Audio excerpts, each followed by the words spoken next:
पितुर्वाचो कृष्णा वेणुस्तटास् तस्मात् शिव विष्णु गणै पुरः वणिक शरीरोत्कलहा निरस्ता कथितात्वयः। पृथु बोले कि कृष्णा और वेणी के तट से शिव और विष्णु के गणों द्वारा वैश्य के शरीर से कलह निकाली गई थी। यह बात तुमने मुझसे पहले कही थी। सो यह नदियों का प्रवाह है अथवा क्षेत्र का। हे धर्मज्ञ, मुझसे कहो, मुझको बड़ा संदेह है। नारद जी बोले कि कृष्णा साक्षात कृष्ण की शरीर है, वेणी महादेव का रूप है। दोनों के संगम के प्रभाव को चतुर्मुख ब्रह्मा भी कहने में समर्थ नहीं हूँ। फिर भी मैं उसकी उत्पत्ति कहूँगा, तुम सुनो। चाक्षुष मनवंतर में एक बार देव पिता में ब्रह्मा रम्य सह्याद्री के शिखर पर यज्ञ करने को उद्यत हुए, तैयार हुए। वे यज्ञ की सामग्री इकट्ठी करके देवगण सहित और विष्णु रुद्र समेत उस पर्वत के शिखर को गए। भृगु आदि मुनिगण ब्रह्म दैवत मुहूर्त में उनके दीक्षा विधान के लिए बड़ी प्रीति से एक सभा किए और बड़ी पत्नी जो वाणी देवी थीं उन्हें बुलाया गया। वह धीरे धीरे आई। तब भृगु विष्णु बोले कि भृगु ने कहा, हे विष्णु, तुम्हारे बुलाने पर भी सुरा नहीं आई और मुहूर्त निकला जाता है, विधि दीक्षा कैसे की जाए। श्री कृष्ण बोले कि जो शीघ्र सुरा न आए तो यहाँ गायत्री को दीक्षा करनी चाहिए। ये क्या वह पुण्य कार्य वह इनकी स्त्री नहीं है। नारद जी बोले कि रुद्र ने भी विष्णु के वचन को मान लिया। भृगु ने वचन सुनकर के गायत्री को ब्रह्मा के दक्षिण भाग में बैठा करके दीक्षा विधि की और वे मुनीश्वर ब्रह्मा की दीक्षा विधि कर ही रहे थे कि इसी समय उस यज्ञ के स्थान में स्वरा देवी सरस्वती आ गई।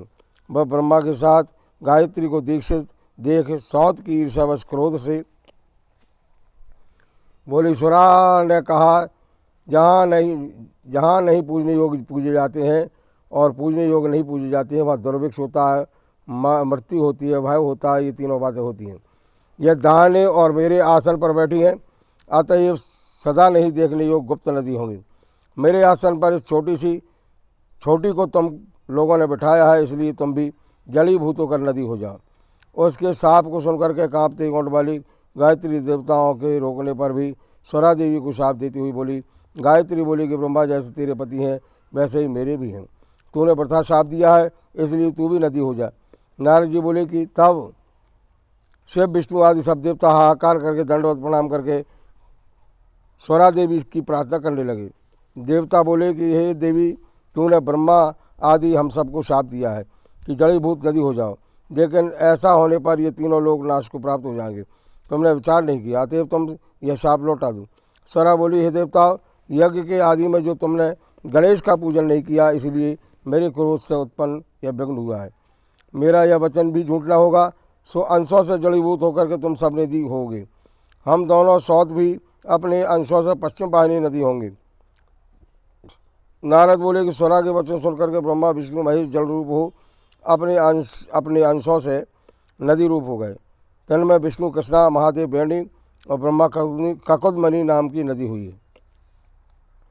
ये सब पृथक पृथक अलग अलग होकर के बहने लगी और अन्य देवता भी अपने अपने अंश से सह्य पर्वत के शिखरों से नदी होकर के पृथक पृथक बहने लगे।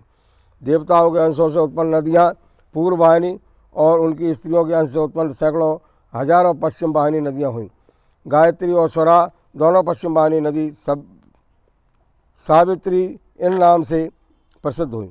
ब्रह्मा ने वहाँ यज्ञ के निमित्त विष्णु और शिव दोनों की स्थापना की। वे दोनों महाबल और अतिबल नाम से प्रसिद्ध देवता हुए।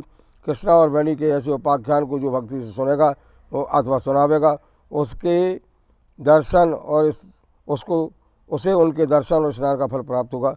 बोलो राधा दामोदर भगवान की जय।